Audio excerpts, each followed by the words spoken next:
Eh bien, sache que si tu attends Venom 3 ou The Last Dance, cette vidéo est faite pour toi. Et si tu ne l'attends pas du tout, cette vidéo est faite pour toi également parce que je vais essayer, encore une fois c'est très compliqué, peut-être que pour beaucoup je m'y prends un peu tôt par rapport aux différentes choses que nous avons dans le trailer, mais par rapport à l'analyse un peu plus poussée que j'ai fait du côté off, on va dire, hein, puisque je ne l'ai pas fait en vidéo, j'ai fait une analyse plan par plan, mais là j'ai véritablement pris le temps, j'ai mis 1 heure à essayer de savoir comment le film pourrait s'organiser, de quelle manière, à quelle époque, et on va en parler maintenant. Donc, sachez que cette vidéo ne contient pas véritablement de spoilers puisque je ne fais qu'une analyse et des théories par rapport à ce que nous avons eu dans le premier trailer. Et oui, je sais que c'est peut-être un petit peu avant-gardiste de s'y prendre maintenant, mais en même temps, j'ai l'impression qu'il y a un schéma clair par rapport aux images que nous avons.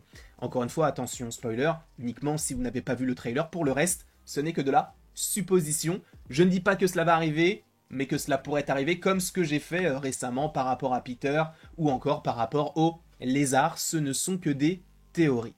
Mais dans un premier temps, on va directement aller sur ce personnage-là. On commence directement avec ce personnage-là parce que, à mon sens, ça en dit beaucoup sur la temporalité du film, puisqu'a priori, oui, on se déroulerait aux alentours de Dia de los Muertos, qui a lieu, je crois, début novembre. Sauf que vous le voyez, elle a un pins sapin de Noël. Toi, tu portes ça toute l'année? Non, évidemment, c'est que lors d'une certaine période. Donc, le film, on peut supposer qu'il se déroule aux alentours de Noël, et du coup un petit peu avant, du côté de novembre, mi-décembre, supposément. Est-ce que ce sera véritablement le cas? Je ne sais pas. Sachant que là, c'était juste pour vous apporter un petit contexte temporel, entre guillemets. Pour le reste, on va faire ça de manière détaillée et séquencée, dans l'ordre chronologique, non pas du trailer, mais de comment le film pourrait se dérouler, encore une fois. Et on commence évidemment avec cette scène-là, la scène où il va affronter donc 3 ou 4 personnages qui vont lui donner un petit peu de fil à retordre. Par ailleurs, chacun des personnages a un scorpion sur lui, donc est-ce qu'il y a une connexion quelconque avec Mark Gargan? Je ne sais pas.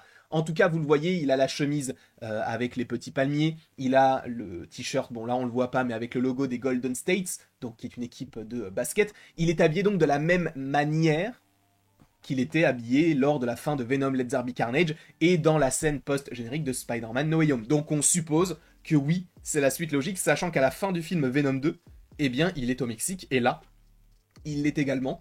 Encore une fois, on est aux alentours de Dia de los Muertos, donc il y a possiblement des petites connexions avec cette fête. En tout cas, le film débute supposément sur la suite directe par rapport à Spider-Man No Way Home. Évidemment, on a cette scène assez complexe. On va donc voir Orwell Taylor récupérer le symbiote dans le bar. Alors a priori, est-ce que c'est dans le même univers que le MCU? Je pense que ce personnage-là n'a aucun pouvoir. Parce que j'ai vu des gens dire, c'est peut-être un variant de Mordo. C'est pas parce que c'est le même acteur que c'est un variant d'un personnage, c'est juste Orwell Taylor, et peut-être que c'est juste un bout du symbiote qui a encore été détaché, c'est pourri comme explication. Mais c'est possible, fort possible que ce soit véritablement le cas et que là nous ne soyons pas dans l'univers du MCU. Donc oui, Orwell Taylor suit à la trace donc le personnage de Venom parce qu'il voue une haine supposément au symbiote et il essaie de récupérer chaque échantillon pour éradiquer supposément cette menace extraterrestre pour lui en tout cas. Donc il a envie de tout détruire et c'est pour ça que le moindre échantillon, il le récupère et supposément il va le brûler ou en tout cas le faire disparaître. Sachant que à la suite de tout ça, on va comprendre que Orwell Taylor va traquer en soi le personnage de Venom. Donc on voit qu'il a une certaine milice. Alors est-ce que est-ce que ce sont les militaires? On ne sait pas vraiment, mais en tout cas on peut supposer que oui, c'est le même moment puisqu'il est habillé de la même manière. Donc oui, on est bel et bien là toujours au Mexique et on cherche, on traque le personnage de Venom. De plus, il faut continuer là-dessus parce que là, je pense que ça va être une nuit de traque. Il n'y a pas vraiment d'image de Venom qui essaye de dormir dans le désert, entre guillemets. On a uniquement une scène le jour où on va avoir Venom qui va aller dans l'eau. Donc, on suppose que oui, donc Orwell Taylor va envoyer plein de soldats à la poursuite, afin de pourchasser le personnage de Venom, afin de l'éradiquer aussi, tout simplement, ou peut-être faire des expériences.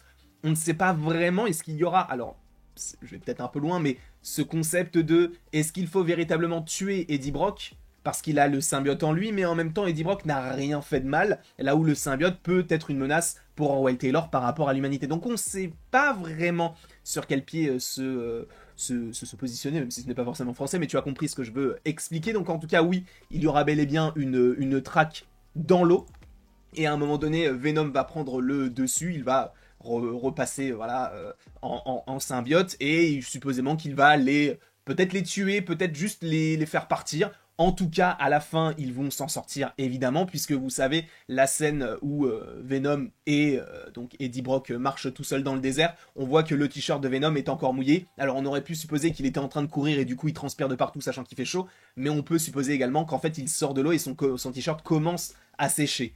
Je pense qu'on est plus là-dessus et du coup ce soit la suite. Donc Venom et Eddie Brock se sont débarrassés des soldats et là, bon, bah ils sont tout seuls dans le désert. D'où la scène notamment avec le cheval et on voit encore une fois que le t-shirt est mouillé. Donc ça signifie également que bon bah on va essayer de sortir de ce désert à l'aide donc de ce symbiote et essayer de poursuivre un petit peu leur quête, ou en tout cas de savoir pourquoi est-ce qu'on les traque eux. Donc ils vont essayer de partir très très loin, sauf qu'à un moment donné, peut-être que Venom sera fatigué, je n'en sais rien, et ils vont se faire prendre en stop par une famille. Alors dans une vidéo, j'avais supposé que c'était possiblement la famille de Patrick, je ne sais plus, Patrick Mulligan je crois, et je m'étais dit, bah peut-être que c'est sa famille qui le recherche, peut-être que c'est une famille lambda qui n'a rien à voir, mais vous allez voir qu'on va la revoir à un moment donné, cette famille-là. Donc oui, on a donc la maman, la fille, supposément le père ou l'oncle, ou peu importe qui il est, et notamment donc le petit garçon. Sachant donc oui, ils ont été pris en stop, et c'est notamment ce van-là qui va les emmener directement à Las Vegas, puisqu'on a un plan de Eddie qui dort et il se réveille à Las Vegas, donc fini le Mexique, bonjour les États-Unis. Et donc oui, ça fait après écho avec les scènes où il est en costume pour aller justement au casino, où il va rencontrer notamment Madame Chen, et ils vont danser. Bon, ça je trouve que c'est un peu débile, parce que s'il est censé se cacher, pourquoi est-ce qu'il danse en plein milieu d'un casino avec Madame Chen? Ça n'a aucun sens, mais encore une fois, on n'a pas encore vu le film. Mais en tout cas, a priori, pour l'instant, c'est un peu étrange. De plus, on a cette scène-là qui sera supposément, selon moi, la suite de tout cela, puisque peut-être que eux également vont se faire traquer, puisqu'ils étaient en contact avec Venom pendant peut-être plusieurs heures, hein, puisque je vous rappelle qu'au début, lorsqu'ils l'ont pris en stop, il faisait jour, et au moment où ils arrivent, eh bien, il fait nuit, et donc Venom peut commencer à s'habiller, du coup, pour aller dans le... comment on appelle ça, dans le casino. Donc oui, je pense que eux-mêmes vont se faire traquer, ils vont se faire poursuivre. Alors là, on voit du coup pas forcément toute la famille, c'est pour ça que je vais vous décaler légèrement pour vous montrer qu'il y a donc bel et bien un quatrième personnage qui est sur la droite, et on suppose du coup que c'est bel et bien le personnage interprété par Rhys Ifans. Bref, on a donc cette famille-là, et on peut se dire, bon bah ok, ils sont dans un...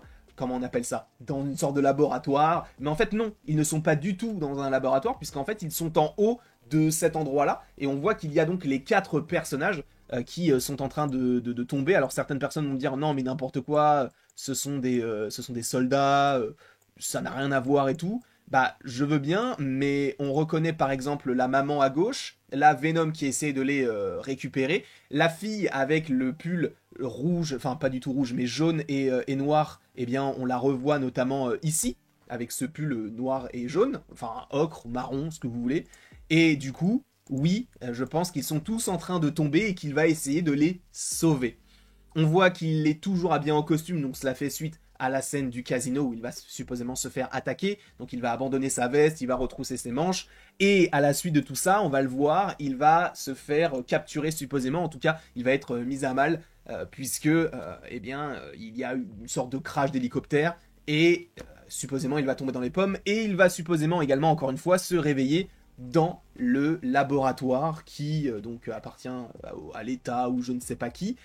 Et là, ça va être intéressant, parce que je pense que c'est à ce moment-là qu'on va commencer à expliquer que, en tout cas qu'on va commencer à expliquer notamment à Orwell Taylor, qu'ils ne sont pas seuls, que oui, il y a des symbiotes sur Terre, mais il y en a d'autres qui arrivent et qu'il va falloir qu'ils libèrent Venom pour pouvoir les arrêter.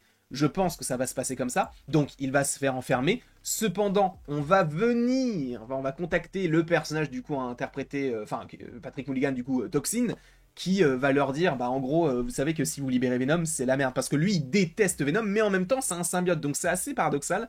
Évidemment, je pense qu'on verra Toxine, sachant que cette scène-là fait écho avec celle-ci, puisque vous voyez qu'il y a la fenêtre un petit peu bleutée juste ici, sachant que c'est une fenêtre un petit peu arrondie. On voit que la pièce dans laquelle est Patrick Mulligan est également arrondie, donc on suppose qu'ils sont tous les trois en train de parler, donc entre Orwell Taylor, la scientifique, et donc le personnage de Toxine, à débattre de, mais en fait il va falloir libérer Venom, parce que justement ce qui est intéressant c'est que par rapport à tout ça, peut-être que Toxine va aussi avoir des informations, puisque lui aussi est connecté à Venom, qui est connecté à la ruche. Donc oui, il y aura peut-être ce truc de, oui, je confirme ce que dit Venom, mais si vous libérez Venom, bah en fait à un moment donné, ça va causer énormément de pertes.